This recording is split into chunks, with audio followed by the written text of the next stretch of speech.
We're back. Let's go. It's been a while. I apologize for that. I've been meaning to do a video. I'm sorry for leaving you guys hanging. But in this video, we're gonna make a little terrarium in this jar. In this jar here. It's just got a nice little clasp up here with a rubber seal. We might get rid of this rubber seal. Anyways, we're just gonna. You've seen me make terrariums before. If you haven't, go check out my other videos. And if you are not subscribed already, please consider subscribing. Alright, let's get stuck into it. First thing is our soil and our false bottom. Alright, so we're going to make my substrate here, or the substrate here. So this is a design / recipe that I've been developing myself. It's based off of the ABG mix, which is a very classic terrarium mix designed by Atlanta Botanical Gardens. And I'll just go through it with you as we go. This ABG mix is soilless, so none of that stuff. Okay, so we're going to do 2 parts of cocoa core, also known as cocoa fiber. It's just like ground up cocoa husks from coconuts. It's that simple. Okay, then 1 part of long fibered sphagnum moss. Make sure you really pack it into there so it's not like loose fill. 1 part, whatever you're measuring with. Then a 1/2 part of bark. This is pine bark. You can also use orchid bark. I recommend orchid bark. 1/4 part of leaf litter. Come on. Anyways, make sure that's sterilized. If you buy it from like a plant store, it probably should be sterilized, but do it anyways. All you have to do is just boil it. 1/4 pot salt. I'm kidding, that's calcium carbonate sand. I just add that just so there's like a little bit of some calcium in the soil for those little microorganisms. It's really important for them to have that. And top it off with a 1/4 part of charcoal. And now we're just gonna mix it all together.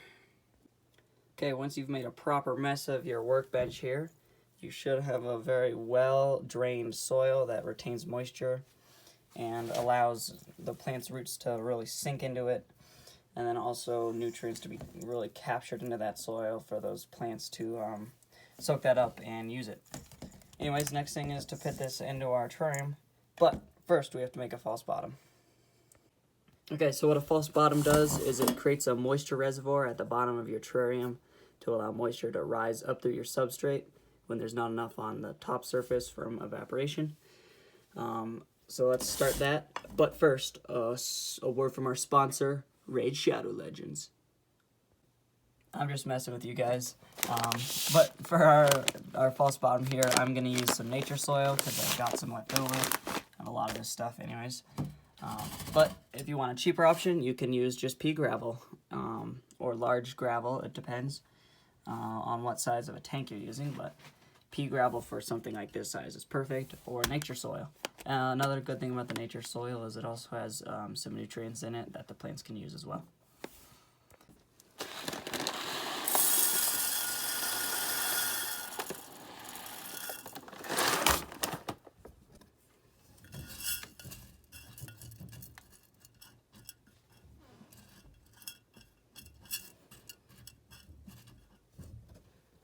Okay, now you're going to add your barrier that's between your false bottom and your substrate. I'm using this window mesh. This is like on those screen doors that you have at your house, or maybe you don't, depends on what kind of house you have. Or you can use weed mat fabric as well. Just something that will allow moisture to go through it, but not too much of the substrate to go through.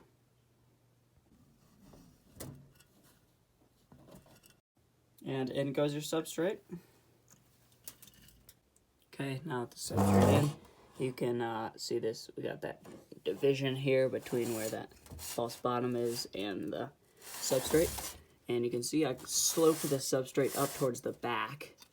That's just to add depth to your terrarium, so it makes it look a little bit bigger than it actually is. It's just an escaping technique. We're going to go out of order here, and I'm going to put my biggest plants in first, then work my hardscape around it. Usually you do hardscape, which is your rocks and wood and stuff. You do that before you plant. But just because of the size of this, I want to make sure my plants fit in there before I put my hardscape in. Okay, we're going to put this begonia in here. We'll put it, we'll see. Okay, put this Rios Bacathia golden in here. You can see the underside purple, top yellowish golden. Okay, put some mosses in here, so a combination of thread and sphagnum mosses. Okay, got some pilea cuttings here. Got some baby's tears, some Swedish ivy, some chocolate baby's tears. We'll plant those in there too. Okay, I ditched the Rio Gold. I'll put that in another terrarium I have.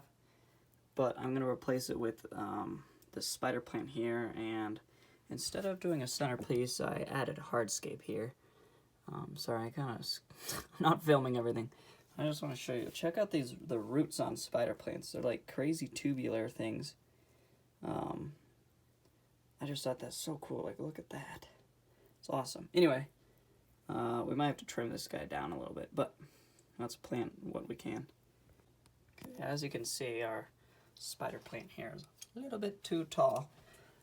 So look what we got. Snip, snip.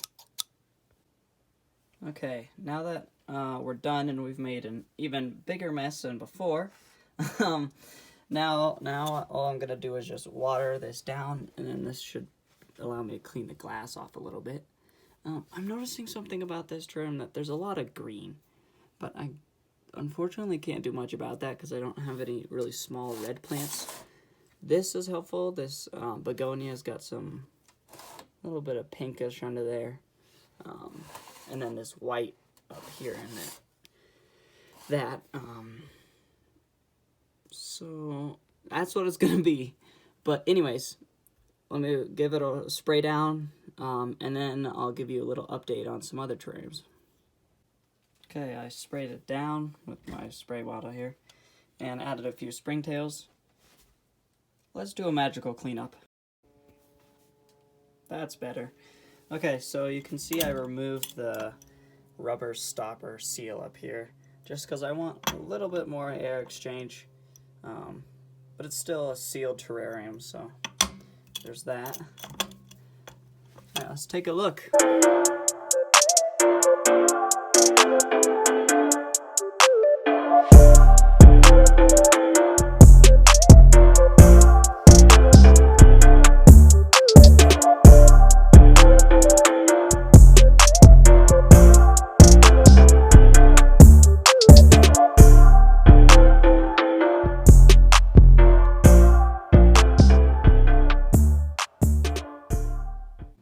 Okay, as promised, a quick update.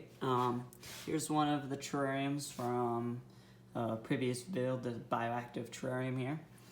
And it certainly has gone bioactive. You can see down here, this is old mushroom spores. See these little yellow things? Those are little mushrooms that are starting to grow.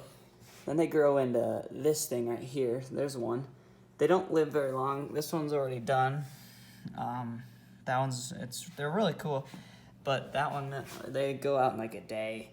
So I gotta take that one out. And then you can see this is stalks, like the bases from some other ones. Those will just degrade.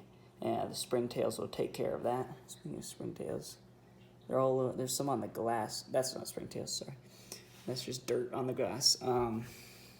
They're in there somewhere. They're hard to see. But you can see this soil substrate is just full of mushroom spores, which I think is super cool because that means that this is a pretty healthy ecosystem going on in here. As you can see, the plants perhaps need some trimming. They're looking pretty healthy. I love the pinks in this begonia rex here. And then this pilea baby tears just creeping around. That needs a little bit of trimming. Anyways, that was doing well. Okay. Here's this 5-gallon upright terrarium that just opens from the front here. And in here we got some massive ferns that are just filling it in here. Back here we got some pilea. This is Swedish ivy. We got our purple, no, this is a pink nerve plant here. Photonia something. Anyways, here's a spider plant, blah, blah, another fern. But this thing's going crazy. Just zoom out, show you, like, look at that. That's awesome. It might need the mosses down here to be restocked a little bit because it's kind of barren down there. But this would be an awesome terrarium for some little, like, morning geckos or some small aerial gecko or something like that. The only reason why I haven't done that is just because I don't have much experience with that, and I guess I could start, but, you know. Okay, here's my biggest one. This is a 19-gallon terrarium. We're having, some plants are doing well, but, like, this Diffibacchia back here is wilting a little bit. There might be an issue with some air moisture exchange in here. But other than that, all the other ones are doing well. There's some in here that I need to plant. Like, I need to fill this space right here, plant this one here, maybe put something over here. Other than that, got some stuff going on up there. This bromelette up here. Sorry, the glass. Oh, never mind. Anyways, that one's been propagating, so there's some more in there. But this one's overall doing well. This isn't a terrarium, but this is one of my aquariums that I'm working on. I uploaded a hardscape video a while ago. I apologize. We're gonna plant this eventually. Maybe in the next couple months we'll get it done, so stay tuned for that. Okay, that's the end of this video, so thanks for watching if you made it to the end. If you enjoyed it, please consider liking, and if you're not already subscribed, please subscribe. Anyways, any recommendations for what I should put in that one 5-gallon upright would be awesome. I know you guys probably know a lot more about reptiles than I do, so thank you.